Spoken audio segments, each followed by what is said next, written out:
Pelajaran yang kelima adalah bolehnya bercanda dalam Islam, ya, atau hukum bercanda dalam Islam.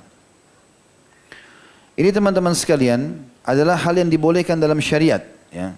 Aisyah berkata radhiyallahu anha, aku belum pernah melihat Rasulullah SAW tertawa terbahak-bahak hingga kelihatan lidahnya, namun beliau tersenyum. Artinya, walaupun bercanda, beliau tidak pernah ucapkan kecuali kebenaran dan beliau juga tidak pernah terbahak-bahak berlebihan. Tapi bercanda selalu dilakukan oleh Nabi SAW. Abu Hurairah berkata, dalam contoh-contohnya ya, pernah Abu Hurairah berkata, wahai Rasulullah, apakah anda juga bersenda gurau bersama kami? Ketawa, bercanda gitu kan. Maka kata Nabi SAW, iya, hanya saja aku tidak berkata kecuali kebenaran. Bercanda pun tidak ada kebohongan. Buat orang tertawa pun memang cerita yang benar, bukan rekayasa. Gitu kan. Di antara contoh-contohnya adalah diriwayatkan Anas bin Malik radhiyallahu anhu, beliau berkata, Rasulullah SAW sering kali bercanda dengan seorang anak. Maaf, bercanda sama beliau, sama Anas bin Malik. Ini pembantunya. Sambil Nabi memanggilnya dengan julukan, Ya Dzal Udhunain, wahai pemilik dua telinga. Ya. Nabi SAW panggil Anas itu, memang telinganya dua, orang semua dua. Tapi Nabi SAW sering bercanda sama dia. Wahai orang yang memiliki dua telinga. Gitu kan. Juga dalam riwayat lain, Anas berkata, Ummu Sulaim ini yang terkenal radhiyallahu anha dengan kesolehannya. Ini ibunya Anas bin Malik. Dia mengatakan Ummu Sulaim juga punya anak lain namanya Abu Umair. Abu Umair ini suka sekali bercanda dengan burungnya. Ada burung kecil, anak burung dijaga sama dia. Ya, sering terbang, dia main sama dia. Terus mati burung itu. Maka si anak ini Abu Umair sering sedih. Maka Nabi SAW lihat lewat depannya anak kecil ini. Sering Nabi candain dia. Kemudian dia sedih. Nabi tanya kenapa dia? Mereka bilang burung yang biasa dia ajak bermain mati ya Rasulullah. Maka Nabi SAW sambil senyum dan menggelitik badannya sambil mengatakan, Ya Aba Umair ma fa'alan nughair. Wahai Abu Umair, apa gerangannya yang sedang dikerjakan oleh burung kecilmu itu? Maka anak itu pun tertawa gitu. Ya. Juga Anas bin Malik berkata, ada seorang pria dari dusun bernama Zahir bin Haram. Rasulullah SAW sangat menyukainya, hanya saja tampangnya agak buruk, ya, jelek maksudnya. Pada suatu hari Rasulullah SAW menemuinya, karena Nabi suka sekali ngobrol sama orang ini walaupun tampangnya jelek. Ketika ia sedang menjual barang dagangan, tiba-tiba Rasulullah SAW memeluknya dari belakang, sehingga ia tidak dapat melihat beliau. Ya. Maka Zahir bin Haram pun berseru, lepaskan aku, siapa ini? Setelah menoleh, ia pun mengetahui ternyata yang memeluknya adalah Rasulullah SAW. Maka ia pun tidak menyia-nyiakan untuk bercanda dengan Nabi dengan tambah menyandarkan punggungnya pada dada Nabi SAW. Lalu Nabi SAW mengatakan, siapa yang sudi membeli budak sahaya ini? Ya. Memang kebetulan dia adalah hamba sahaya. Nabi mengatakan, siapa yang mau beli orang ini? Maka dia menyaut, demi Allah wahai Rasulullah. Jika demikian aku tidak akan laku dijual. Maksudnya tidak ada yang mau beli aku jelek ya Rasulullah. Gitu kan. Maka Nabi SAW mengatakan justru di sisi Allah kau sangat mahal nilainya. Ya. Juga contoh yang lain adalah Anas meriwayatkan bahwasanya seorang laki-laki datang kepada Nabi SAW berkata, wahai Rasulullah, bawalah aku.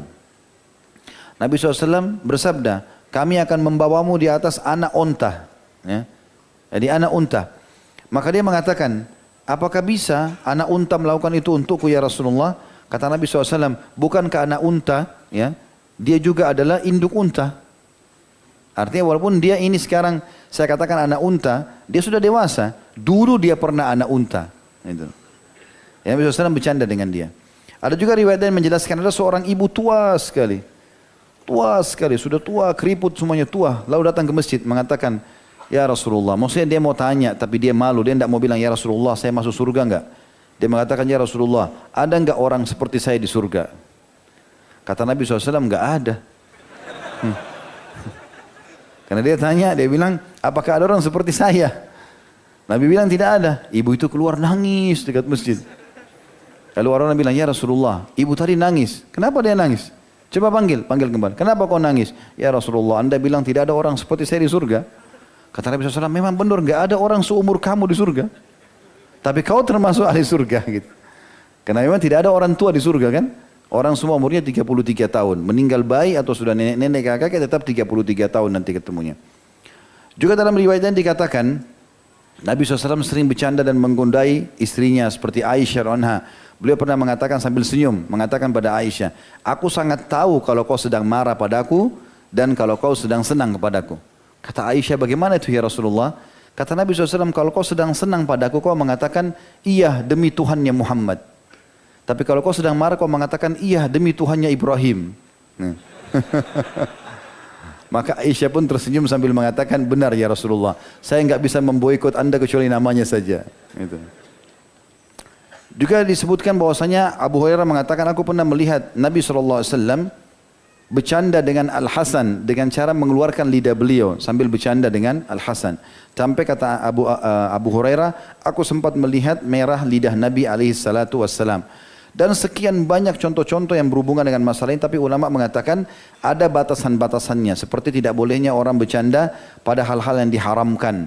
Ya, apalagi itu sampai pada masalah menakut-nakuti seseorang, seperti menyembunyikan barangnya, ya, dan dianggap itu bercanda, ya, itu berlebihan, itu tidak boleh. Misalnya atau mencelakakan temannya, ya. Saya dapat informasi ada sebagian orang mungkin niatnya menghibur sekaligus mengerjai, tapi nggak boleh. Seperti saya dengar di beberapa tempat kalau ada pengantin laki-laki sengaja dikerjain, begitu pakai jas dilemparin telur busuk sama temannya, ya. Atau dikerjain dibawa pergi kemana, ditinggal sehingga akad nikahnya tertunda, ya, atau apalah disembunyikan sendalnya, ini semua tidak boleh. Ya, kalau orang bercanda dalam hal-hal yang baik maka dibolehkan, tapi kalau sampai mencelakakan seorang muslim tidak boleh. Karena Nabi SAW mengatakan, janganlah salah seorang kalian mengambil barang milik saudaranya baik bercanda maupun sungguh-sungguh. Dan juga dalam sabda Nabi SAW, ini semua hadis sahih riwayat Bukhari Muslim, tidak halal bagi seorang muslim membuat muslim yang lain takut atau rugi. Ya. Juga sabda Nabi SAW, aku menjamin istana di bagian tepi surga, ya, bagi orang yang meninggalkan debat meskipun ia benar. Dan aku menjamin, maksudnya di bagian tingkat terendah surga, aku menjamin sebuah istana di tengah-tengah surga bagi orang yang meninggalkan dusta walaupun bercanda. Dan aku menjadi pemimpin dan akan memberikan jaminan istana di tempat tertinggi surga bagi orang yang memiliki akhlak yang mulia.